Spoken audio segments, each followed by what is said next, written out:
Amigo y amiga que me escuchas, te damos la bienvenida a Púlpito Reformado. Te habla el diácono Ángel Carrasquillo y te invitamos a que en la próxima hora nos acompañes para que oigas palabra de Dios.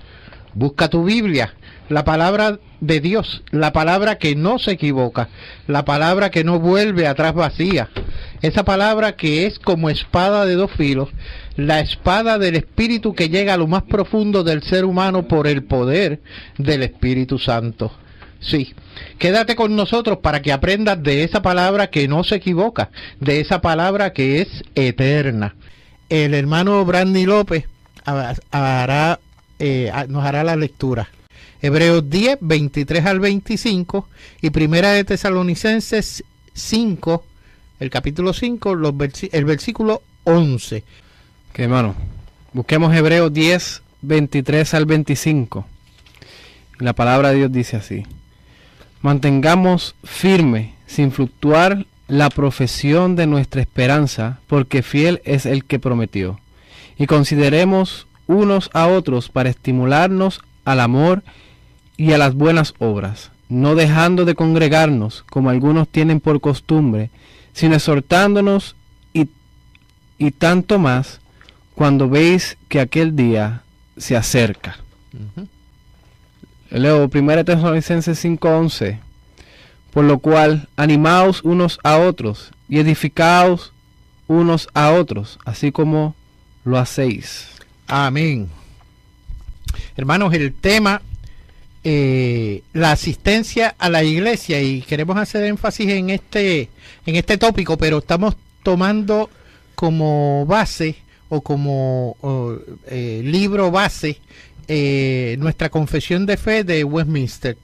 Y me gustaría hablar algo de ella. La misma se desarrolla en el siglo XVII, para ser exacto, en el año 1643 se hace una convocatoria para reunir los clérigos que habrían de formar parte de la Asamblea de Westminster para desarrollar una confesión de fe con el deseado fin de redactar un documento capaz de unir las iglesias presbiterianas y reformadas a lo largo del mundo. De este documento surgen dos documentos de enseñanza, el Catecismo Mayor y el Catecismo Menor. Los tres documentos responden, y esto quisiera aclararlo, y Brandy a lo mejor me puede ayudar también en esto, responden a la palabra de Dios, las Sagradas Escrituras, y no pretenden sustituirla en ninguna forma o manera. Siempre han de ser las Sagradas Escrituras la única regla de fe y conducta. Sí, la Asamblea de Westminster no buscaba otra cosa que explicar las doctrinas bíblicas, y precisamente eso es lo que lograron. Exacto. Una explicación clara y simple de lo que nos enseña la palabra de Dios. Lo que decimos hoy en día en arroz y habichuela, claro, una forma clara. Una forma clara y fácil de entender, ¿verdad? Obviamente hay algunas cosas que ellos escribieron en sus tiempos, pero podemos aplicarlo en esto. ¿Cómo no? Y de hecho, tiene una característica que llena mucho y asegura que es bíblica, en el sentido de que cuando ellos hacen un postulado en particular, acompañan al final de ese postulado, no importa cuán largo o corto sea, las lecturas de los pasajes bíblicos que hacen referencia a eso. O sea, si hablan algo de Génesis, pues te van a señalar aquellos versículos del Génesis que tienen que ver específicamente con el tema que están discutiendo en ese momento. Y específicamente traigo esto a colación porque en términos del tema, recuerden, la asistencia a la iglesia, nosotros tenemos que partir de la premisa o estar claros en particular qué o por qué tenemos o debemos asistir, es más, tenemos que asistir a la iglesia. Todos los cristianos tenemos que asistir a la iglesia, y el catecismo es muy sabio en esto. Dice, la primera pregunta en ambos catecismos que se desarrollan, el Catecismo Mayor y el Catecismo Menor, quizás en algún otro programa podamos discutir la diferencia entre uno y otro, pero... Ahora, no sé, a los que nos escuchan no se asusten por escuchar la palabra catecismo. No, catecismo muy bien.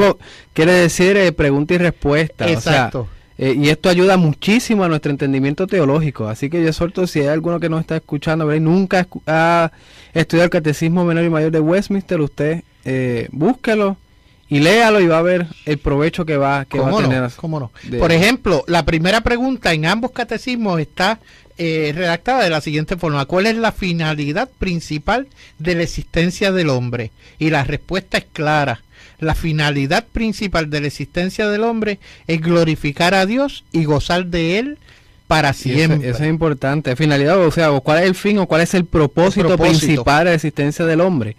Y eso es bueno señalar en este momento, porque aquí nos dice cuál es el propósito por el cual estamos aquí. Exacto. Y el hombre y la mujer fueron creados para glorificar a Dios. Ese es el fin, ese es el propósito por el cual Dios nos creó. Ahora, sí, a veces nos preguntamos el por qué visitamos la iglesia o las iglesias, o qué razones nos llevan o nos llenan para justificar cuando no asistimos a la iglesia. Entre muchas razones, quisiera señalar algunas, y quizás usted, hermano, que nos está escuchando, pueda añadirle otras tantas. Escuche: excusas para no asistir. 1, no tengo ganas hoy. Tengo sueño, me quedo durmiendo, ¿no? Hoy no va el pastor y no me gusta cómo predica el fulano de tal, el otro que va a predicar. A veces tenemos chismes internos dentro de la iglesia que surgen por comentarios, o se ven comentarios como, por ejemplo, aquí existe favoritismo con fulano de parte del pastor o de un anciano, o sabe Dios de quién. Aquí existe una claque, este grupito. ¿Tú has visto que se reúnen aparte? Yo creo en Dios y sé cómo adorarle. Es otra excusa que yo he escuchado tantas veces. Por lo tanto, yo no tengo que asistir a ninguna iglesia porque yo adoro a Dios en mi casa. No necesito la iglesia, es la otra. Tengo mi propia iglesia en casa porque yo conozco esas personas de esas iglesias y conozco, oigan esto, de la pata que cojean. Así mismo me lo han dicho y lo puse aquí en el documento que estoy leyendo, entre comillas. Suena gracioso, pero usted no tiene idea de cuántas veces he escuchado ese comentario. El 7, esta gente no adora como yo le quiero adorar. Dios no, y oiga, para la sorpresa de muchos, Dios nos dice en su palabra como Él quiere que se le adore. No es como le salga a usted, como usted piense que Él quiere que usted le adore. No, Dios específicamente señala en su palabra como Él quiere esa adoración. El 8, aquí no hay muchos nenes para que jueguen con mis nenes y se sientan bien. Y bueno, hay otras muchas. Y una que yo como ministro escucho con frecuencia es: no tengo tiempo, yo trabajo. No tengo tiempo. Sí. Esa también, ¿cómo es? Cuando van a ofrendar o algo así, también usan eso de que, pues, eso ¿para qué voy a ir? ¿Para dar chavo? Eso me han dicho. A veces asistimos a la iglesia porque nos sentimos bien, hermano, o le gusta a los nenes, y esto convierte a la iglesia en un verdadero club social. A veces vamos a la iglesia buscando el milagro prometido y al no hallarlo nos vamos frustrados. Y esto es bien importante entender que por la teología tergiversada que tenemos hoy día. Oh, sí. Y la realidad es que mucha gente va a la iglesia por los panes y los peces, como buscaron a Cristo por los panes y los peces, y por no recibir el milagro, el supuesto milagro. Exacto. Que no, a lo mejor no es Dios el que lo promete, sino el hombre que está ahí delante, que está allí, que dice: yo le prometo milagro, pase adelante, y lo culpa a usted por no tener mucha fe. Por eso es que no ha surgido el milagro. Pero eso no es el propósito por el cual nosotros debemos ir a la iglesia. El propósito principal por el cual debemos asistir a la iglesia es porque Dios así lo demanda. Exactamente. Porque Dios así lo requiere, que su pueblo, que los escogidos de Dios, los santos, sean separados y se reúnan en congregación para adorar al único Dios verdadero. Así mismo. Esto ocurre mucho respecto a esta frustración que surge cuando la iglesia encontrada no predica, por ejemplo, la sana doctrina, o no administra. Oiga, estas son las reglas para una iglesia sana. Que predique la sana doctrina. La sana doctrina, oiga, está descrita y está escrita en la palabra, en las Sagradas Escrituras.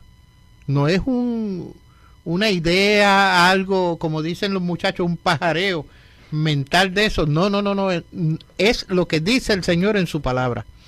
Ojo.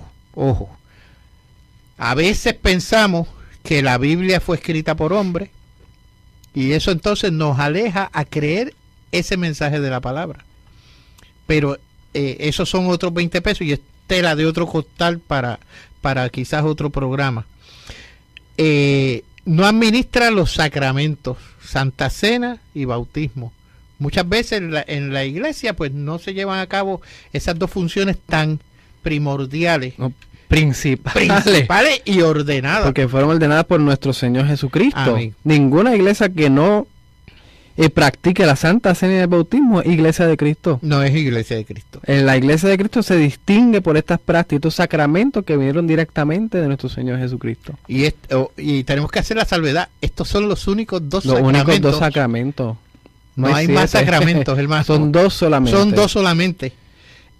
Por lo tanto, no se engañe, no se deje engañar. Y por último, una iglesia que no aplica la disciplina está en otra línea o con otros pensamientos. Ay, no puedo llamarle la atención al hermanito porque entonces se nos va. No. Y es una iglesia que no practica la disciplina tampoco es iglesia de Cristo. No puede serlo. Y si usted va a una iglesia donde no practica la disciplina, yo le digo, usted sal corriendo de ahí. Porque realmente no se está preocupando por la pureza del cuerpo de Cristo. Sino que están allí por hacer números, por atraer gente, y no realmente a lo que estamos llamados a hacer. Exacto. A caminar en santidad. Exactamente. Caminar en santidad. Ahora, hay mucha gente también que va a la iglesia buscando entretenimiento. Oh, sí. Entretenimiento. Que como estábamos hablando ahorita, porque hacen unos espectáculos bien bonitos, sí, bien unos floridos, pantomimas, pasan a los nenes adelante, hacen muchas actividades y que adornan así acá de tal color en tal temporada. Y ese no es el propósito tampoco por el cual vamos a la iglesia. Uh-huh. De hecho, la razón para nosotros visitar la iglesia, hermano, es para la única y exclusiva alabanza de Dios. Alabanza de nuestro Señor Jesucristo. Alabar a nuestro Señor, esa es la única razón. Y por lo tanto, una iglesia que no tiene estas tres características que ya le hemos señalado, sana doctrina, administración de los sacramentos y la disciplina bíblica, si no tiene esas tres características, como decía el hermano, salga de ahí porque está usted abonando al engaño inclusive de otros hermanos en la iglesia, porque a lo mejor usted es una persona líder y como líder pues usted va al frente de un grupito que siempre lo va a seguir, y estas cosas, cuando usted está ahí dentro y no se están haciendo las cosas bíblicamente, automáticamente usted está enseñando o ayudando o cooperando a señalar o a hacer lo que no es bíblico. Yo tengo aquí escrito, Brandy, pero ¿qué es la iglesia? Según la Confesión de Westminster nos dice la iglesia católica o universal, entiéndase por católica, la catolicidad de la iglesia se refiere a la universalidad de la iglesia, la cual es invisible en el número total de los elegidos que han sido, son y serán reunidos en uno bajo Cristo su cabeza, y es la esposa, el cuerpo, la plenitud de aquel que lo llena todo. Es importante, sí, señalar que la iglesia católica es la iglesia universal, la iglesia invisible, que se compone de todas las personas escogidas alrededor del mundo. Y es invisible porque realmente no cabe. Y toda la historia de personas escogidas durante toda la historia que han sido salvas por Cristo Jesús, y hasta el fin, hasta que Cristo venga nuevamente a buscar a su iglesia, hasta ese momento es que se compone la iglesia universal. Amén. La iglesia invisible. Ahora, usted iba a comentar acerca de la iglesia visible. Sí, de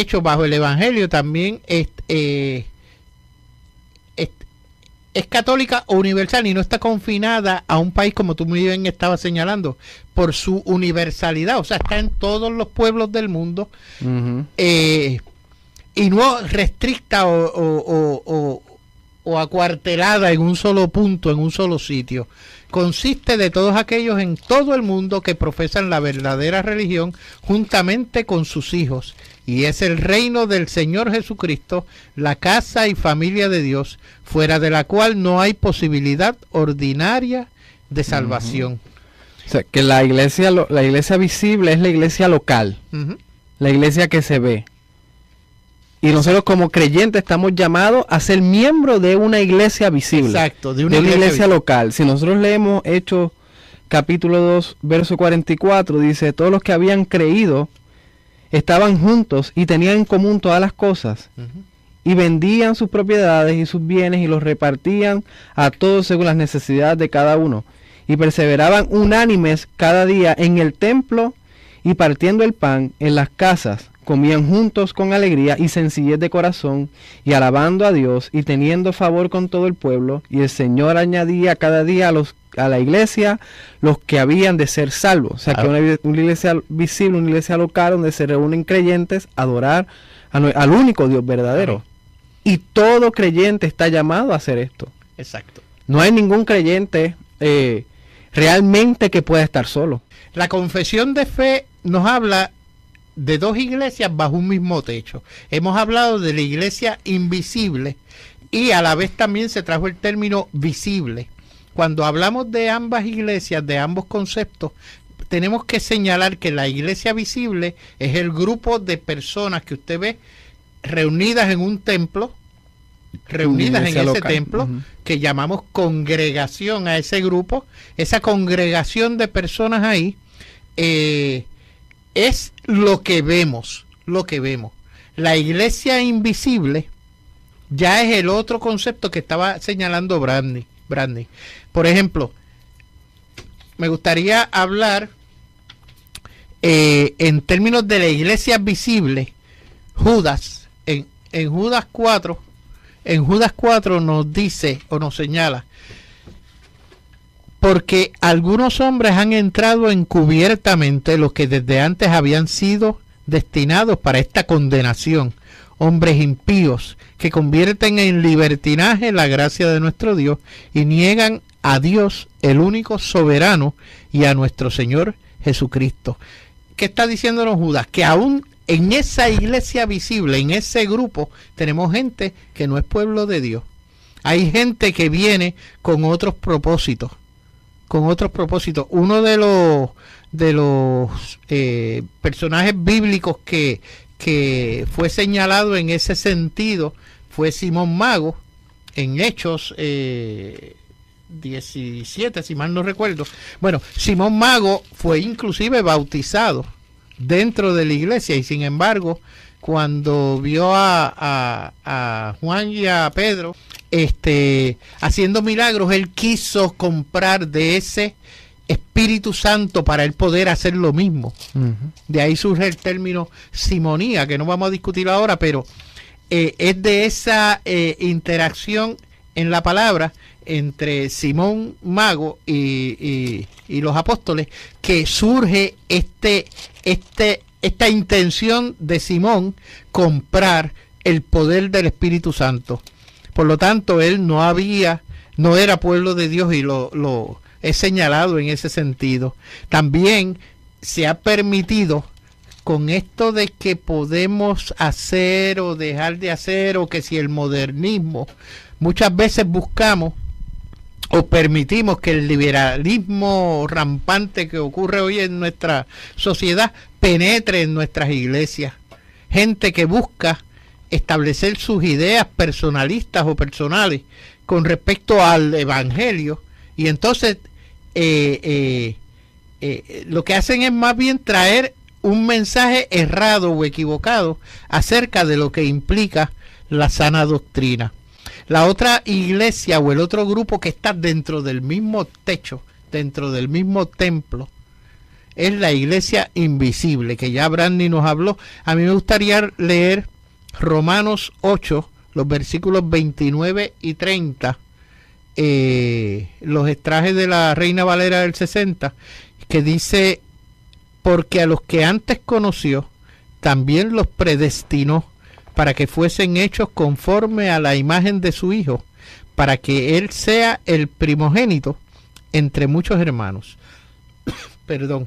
Y a los que predestinó, a estos también llamó, y a los que llamó, a estos también justificó, y a los que justificó, a estos también glorificó. Hay otro pasaje que va muy a tono con ese, que es en Juan 17, los versículos 9 y 10. Yo ruego por ellos, no ruego por el mundo, sino por los que me diste, porque tuyos son, y todo lo mío es tuyo, y lo tuyo mío, y he sido glorificado en ellos. Es interesante porque aquí se establece que hay una iglesia que llamamos invisible. ¿Por qué? Porque solamente Dios conoce quién es su pueblo. Usted, en lo personal, cuando su motivación nace de su corazón, usted sabe que usted es pueblo de Dios. Cuando acepta a Cristo como su Salvador personal, usted entiende, sabe que usted, Dios lo ha llamado a la salvación, que recibió ese llamado. Es Dios, inclusive Dios es quien lo llama a formar parte. Obviamente Dios lo llama para salvación, reconciliación, justificación. Amén. Pero también lo está llamando para formar parte de la iglesia. Exacto. Y es importante entender esto, porque hay algunos que creen que la iglesia es algo opcional. Ajá. O algún método de no estar solo. No. Dios hizo la iglesia, Dios creó la iglesia con un propósito. Con un propósito. Y un propósito vital para la vida del creyente. O sea, no podemos decir que somos creyentes y no asistir a ninguna iglesia. Y quedarnos en la casa. Eso es imposible. Uh-huh. Eso es contradictorio. Tú no puedes decir, yo soy creyente, yo creo en Cristo, pero me quedo en mi casa. Eso no es bíblico. Eso no es bíblico. Usted está haciendo lo que precisamente estábamos criticando. O sea, cosas de hombre. O sea, usted está quedándose en su casa porque usted o no confía, o las razones aquellas que establecimos al principio. Usted está dando una excusa para no hacerle caso a la palabra del Señor. Es un mandato. Congregarnos es un mandato. Quedarnos en la casa es su elección. Uh-huh. Es su elección. Pero no está en obediencia a la palabra del Señor. Ahora, tampoco es, no, yo voy a todas las iglesias. No. Y va brincando de iglesia en iglesia o visita aquella iglesia y no es la suya. Dios lo llama a formar Muy bueno parte que traigas ese punto, porque por eso de una establecimos iglesia local. Lo que es la iglesia con la sana doctrina, lo que debe ser la iglesia con la sana doctrina. Entonces buscan cada oportunidad para ir a otra. No, exacto. Dios lo puso y la puso en una iglesia local para que usted le sirva, para que usted ame esa iglesia local, para que usted se comprometa a esa iglesia local. Amén. Vamos a hacer un alto en este momento para la noticia. Ahora, la noticia religiosa dice así. La ONU dice que llevar a los niños a la iglesia viola sus derechos. Llevar a los niños a la iglesia vulnera sus derechos humanos, dice la ONU, alegando que la asistencia a los centros religiosos deben ser una decisión del menor y no del padre. Uh-huh. El polémico informe del Comité de las Naciones Unidas sobre los Derechos del Niño señala su preocupación por los niños que están legalmente obligados a asistir a un acto de adoración colectiva, según publica The Christian Institute. El comité recomendó al gobierno del Reino Unido a derogar las disposiciones legales para la asistencia obligatoria a la adoración colectiva. El comité quiere que los niños sean capaces de actuar con independencia de sus padres.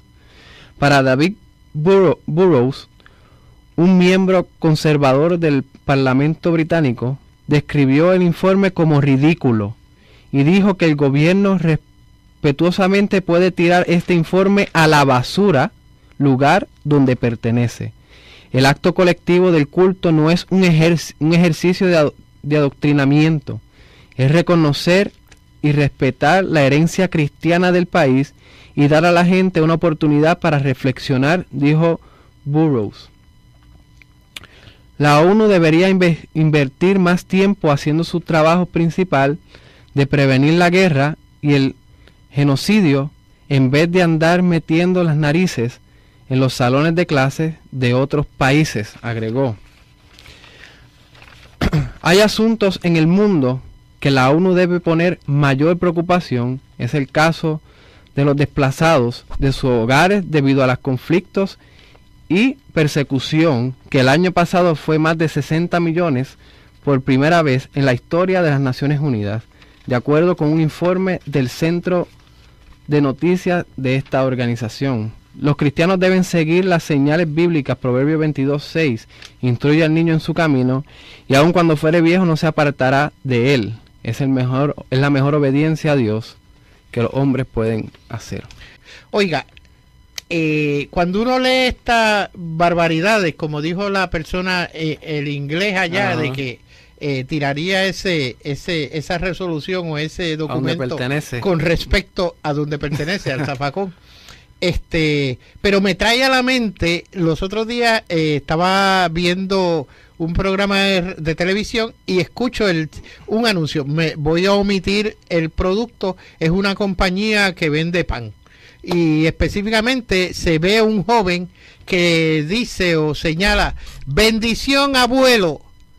Y normalmente usted contestaría, Dios te bendiga hijo, o Dios te bendiga nieto, o quien sea, Dios te bendiga. Pues la persona le contesta, bendición mijo, bendición abuelo, bendición mijo. O sea, negamos a Dios. Lo sacamos del panorama, lo sacamos de la ecuación social. Y entonces, cuando vemos estas noticias como de las Naciones Unidas, estas cosas como que no nos llaman la atención. Tampoco es más pura de lo casualidad. Si ya vimos la perspectiva de género, donde se querían meter a nuestros hogares, a dictarnos qué enseñar a nuestros hijos. Y ahora viene esto que realmente afirma lo que muchos han dicho, la agenda escondida que hay detrás de todo esto. De todo esto. Y ahora nos dicen que no podemos obligar a nuestros niños a ir a la iglesia. Uh-huh. Es que esto es, obviamente, de la basura y ignorancia. No entienden el cristianismo. Como dice Génesis 7:17, nosotros, Dios hizo un pacto con Abraham y su descendencia. Dios Ajá. es un Dios de pacto. Y hay que entender que cuando Dios llama a un padre o una madre a la fe, juntamente con ellos entra su hijo en esa doctrina. Uh-huh. En cierta manera los padres van a instruir a estos niños de manera diferente al sistema porque están instruidos en el evangelio. Y es mi responsabilidad con Dios, no con ningún hombre, yo instruir a mi hijo en el evangelio. Ningún hombre o ninguna institución. Ninguna institución. Y primeramente tengo que ser obediente a Dios. Amén. Así que por mí pueden tirar ese documento como dice la basura. Tenemos aquí una pregunta en dos sentidos, abundar sobre los cultos de semana y estudios bíblicos. Y estaba hablando con Brandy, el pastor acá, durante la alabanza, y específicamente nosotros tenemos un culto el domingo. Ese culto pues lo hacemos para adoración al Señor según el mandato divino a través de la Sagrada Escritura. Respecto a los estudios bíblicos, hermanos, los estudios bíblicos son saludables y es parte precisamente de la enseñanza de ese rol tan primordial que debe ocupar la iglesia en la vida familiar o en la vida de cada individuo, esa enseñanza. Respecto a los cultos, nosotros hacemos un culto para la alabanza de Dios. No hacemos cultos adicionales que no sea el servicio de oración y estudio bíblico los jueves, pero es parte de la vida de la iglesia. Dios en su palabra dice que nosotros nos reunamos domingo. Exacto. Como dice el Antiguo Testamento, el cuarto mandamiento, acuérdate del día sabático para santificarlo. Para el cristiano el día sabático es el día domingo, que ha sido cambiado por la resurrección de Cristo Jesús, que se resucitó el tercer día. Y cuando vemos en la iglesia primitiva y en la historia de la iglesia siempre se reúne el día domingo. O sea que nosotros rendimos culto al único Dios verdadero día domingo. Ahora, Los otros servicios durante la semana y las reuniones de oración y de estudio bíblico son sumamente beneficiosos para la iglesia y necesarios para la vida de la iglesia, pero Dios estipula que realmente el día de oración es el día domingo. Exacto. Aclarado ese punto, me gustaría aclarar otro punto a don Ariel Gómez, que nos escribe o nos pide desde Río Piedras con respecto a la catolicidad de la iglesia. Hermanos, catolicidad o la iglesia católica se refiere a la iglesia universal. No estamos hablando de la iglesia católico romana, que ya es la que está en Roma. Esas son otros 20 pesos y no es parte del tema esta noche. Pero respecto a la catolicidad, la iglesia invisible que hemos estado mencionando durante el programa, esa iglesia está diseminada por todos los pueblos, por todas las naciones del mundo. Esa iglesia es la que ha sido escogida, como nos dice Romanos 8, desde antes de la fundación del universal. Y es universal. Y es bueno señalar que la iglesia universal está compuesta por aquellos que han puesto la fe en Cristo Jesús, aquellos que han sido escogidos antes de la fundación del mundo. La iglesia invisible, la iglesia universal, no es solamente de alguna denominación, alguna nación o algún club, no, es todos aquellos que han sido llamados por la gracia de Dios. Amén. El Señor es quien llama. El Señor es quien llama. El Señor es quien llama. Estábamos mencionando acerca de los dos pasajes que establecen la invisibilidad o lo invisible de la iglesia respecto a sus miembros, a los que componen esos miembros en una congregación que son parte del cuerpo invisible de la iglesia. Eso se refiere a aquellos que han sido seleccionados como pueblo de Dios. Y está Romanos 8, 29 y 30 y Juan 1, 17, 9 al 10. La confesión hace un comentario interesante, donde existe la fidelidad en la palabra, los sacramentos y la disciplina, existe la verdadera iglesia visible. Respecto a que si todo el mundo comparte el mismo sentir respecto a esa doctrina y demás, oiga, esa es una iglesia verdadera, bíblica, visible. Dice, no se equivoque, la congregación en su iglesia cumple muchas funciones. Y esto, quizás tengo que modificar esto. Cuando usted no asiste a la iglesia, usted se está perdiendo de muchas funciones que ocurren en la iglesia, no ocurren en su casa. Que yo me entro en mi habitación, en mi cuarto, en mi oficina y le oro al Señor y leo a tal hora y a tal hora y a tal hora.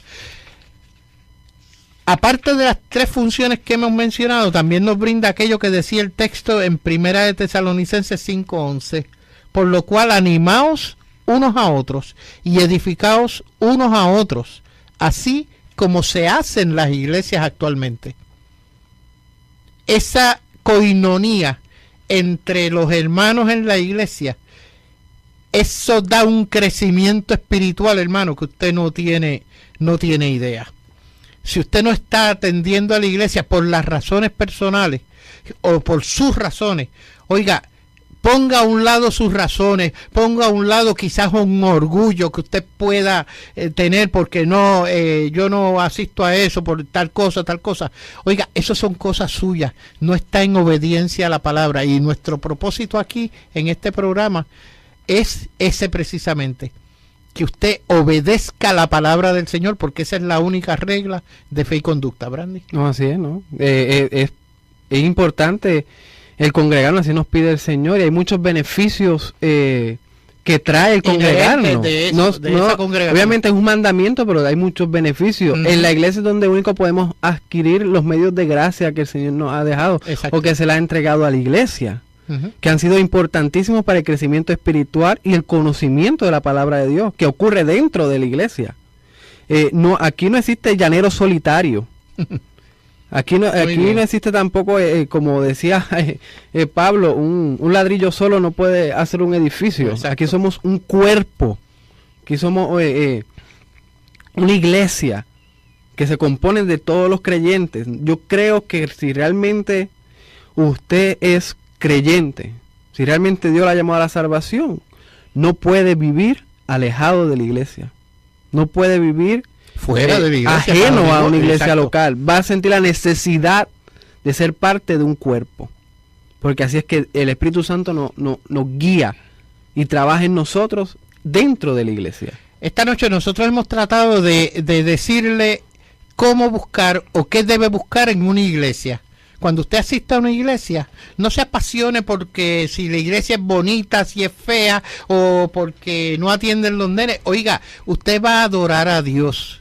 Busque que la iglesia enseñe bíblicamente, que corrija bíblicamente, que aplique la disciplina y que aplique o nos ministre los sacramentos, que son dos, Santa Cena y es bautismo. Importantísimo la predicación. Oh, definitivamente. Porque a través de esa sana doctrina, exacto. He conocido iglesias, inclusive que no predican porque se han movido tanto por la música y por las emociones que dicen, no es necesario la predicación. Dios mío. ¿Cómo eso es posible? ¿Dónde está la instrucción, la exhortación al pueblo de Dios? ¿Dónde está la enseñanza? Es indispensable la predicación en el servicio a Dios, porque es Dios hablándole a su pueblo a través del predicador.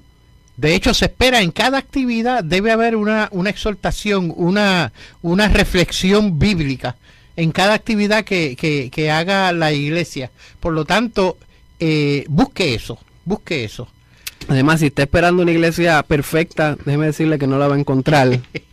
El otro día estaba yo guiando allá en el área de Guayama y vimos un cruzacalle que decía la iglesia perfecta para las personas imperfectas. Eso es casi herético porque no es ninguna iglesia perfecta. No. La iglesia se compone de gente que han sido redimidas por Cristo, personas imperfectas. O sea que usted no busca una iglesia perfecta, usted busque donde prediquen la palabra de Dios fielmente, donde le sirvan a Dios, donde practiquen los sacramentos, donde practiquen la disciplina y quédese allí. Ahí. Hermanos, queremos que nos escribas a Púlpito Reformado, P.O. Box 363864, San Juan, Puerto Rico 00936, 3864. Visita nuestra página de internet presbiterianareformada.org. Que Dios esté contigo y tu familia en todo momento, proveyéndote de todo aquello que Él ha decidido para tu vida. En el nombre de Jesús, amén. A lo largo del mundo. De este documento surgen dos documentos de enseñanza, el Catecismo Mayor y el Catecismo Menor. Los tres documentos responden, y esto quisiera aclararlo, y Brandy a lo mejor me puede ayudar también en esto, responden a la palabra de Dios, las Sagradas Escrituras, y no pretenden sustituirla en ninguna forma o manera. Siempre han de ser las Sagradas Escrituras la única regla de fe y conducta. Sí, la Asamblea de Westminster no buscaba otra cosa que explicar las doctrinas bíblicas, y precisamente eso es lo que lograron. Exacto. Una explicación clara y simple de lo que nos enseña la palabra de Dios. Lo que decimos hoy en día en arroz y habichuela, o En sea, arroz y claro, habichuela. una forma clara. Una forma clara y unos a otros, así como lo hacéis. Amén. Hermanos, el tema, la asistencia a la iglesia, y queremos hacer énfasis en este tópico, pero estamos tomando como base o como libro base nuestra confesión de fe de Westminster. Y me gustaría hablar algo de ella. La misma se desarrolla en el siglo XVII, para ser exacto, en el año 1643 se hace una convocatoria para reunir los clérigos que habrían de formar parte de la Asamblea de Westminster para desarrollar una confesión de fe con el deseado fin de redactar un documento capaz de unir las iglesias presbiterianas y reformadas. Tesalonicenses 5, el capítulo 5, el versículo 11. Que hermano, busquemos Hebreos 10, 23 al 25. La palabra de Dios dice así: mantengamos firme, sin fluctuar, la profesión de nuestra esperanza, porque fiel es el que prometió. Y consideremos unos a otros para estimularnos al amor y a las buenas obras, no dejando de congregarnos, como algunos tienen por costumbre, sino exhortándonos y tanto más cuando veis que aquel día se acerca. Leo 1 Tesalonicenses 5:11. Por lo cual, animaos unos a otros y edificaos. Amigo y amiga que me escuchas, te damos la bienvenida a Púlpito Reformado. Te habla el diácono Ángel Carrasquillo y te invitamos a que en la próxima hora nos acompañes para que oigas palabra de Dios.